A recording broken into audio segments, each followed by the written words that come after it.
So it's the equivalent in Christianity, say in the church. The Sangha means community, friends, like a spiritual community.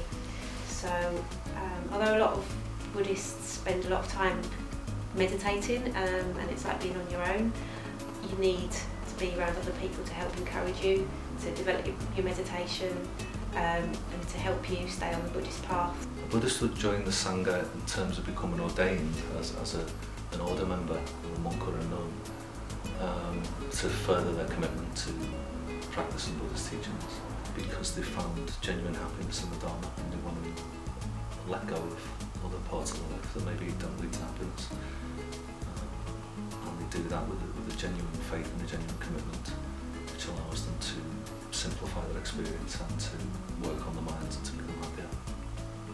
The reason a Buddhist would join a Sangha is, although you can meditate at home, I think it gets to a point where you really want to be with other people that are trying to do the same thing, and a lot of the richness of being a Buddhist comes from developing really strong friendships with other Buddhists. So we come together here at the Buddhist Centre and we meditate together and we discuss the Buddhist teachings together, and we offer each other support in what we're trying to do, which is to practice meditation, live an ethical life and follow the Buddhist path.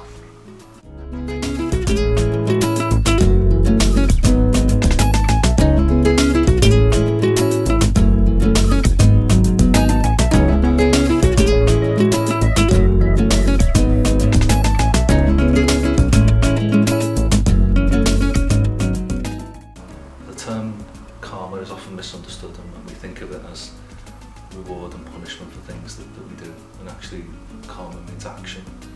We can understand that in the West as meaning a habit, so the mind forms habits, and we are conditioning ourselves to being angry about things or to being happy about things by what we do with our mind, so we can change our experience. In this particular tradition, at the centre here is Triratna, we don't have nuns or monks in a traditional sense, but we have order members.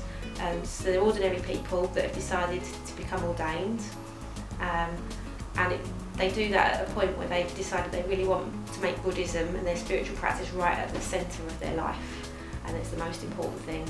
So they become ordained and they focus on going to refuge to the Buddha, the Dharma and the Sangha, and they make it a really central part of their lives. In our tradition, they don't necessarily wear robes or give up work or give up their home, so many of them are married and live ordinary lives with,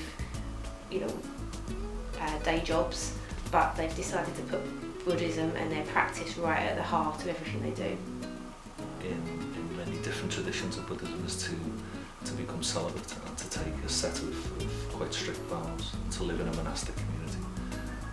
In the West, to become an order member of the Triratna Buddhist community is to make the vows, we can stay married, we can live in our own houses, we can have the luxuries that we associate with Western life, but we still become an order member. Also in the West, the order members don't shave their heads or don't wear robes necessarily. So in some Buddhist traditions, particularly in other countries where Buddhism originated, you'd have people that become ordained as monks, and with that kind of traditional idea that we might have in our heads of a Buddhist might be a monk with a shaved head, wearing the kind of orange or red robes, and living a very, very simple life with very few possessions. And in many Buddhist traditions that is still the case, but in this particular one, it's a form of Buddhism we practice that is more adapted to a Western lifestyle. So as you can see, we just wear normal clothes, and we kind of try to take the Buddhist teachings and apply them to our lives in a normal Western way of living. Most traditions, a monk or a nun gives away all the possessions. What they own is the robe, which traditional image of the Buddha robe is made from patchwork because he instructed his disciples not to own anything. So the robes are made from scraps of fabric found on rubbish dumps. Also a bowl, the singing bowl, but it's based on the traditional idea that a Buddhist monk would not own anything, even food, so they would go from house to house and ask people for scraps of what they had left over in food. So the bowl is a begging bowl.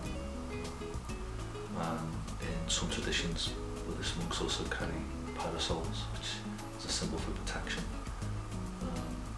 but also allows them to sit in strong sunshine and meditate unhindered.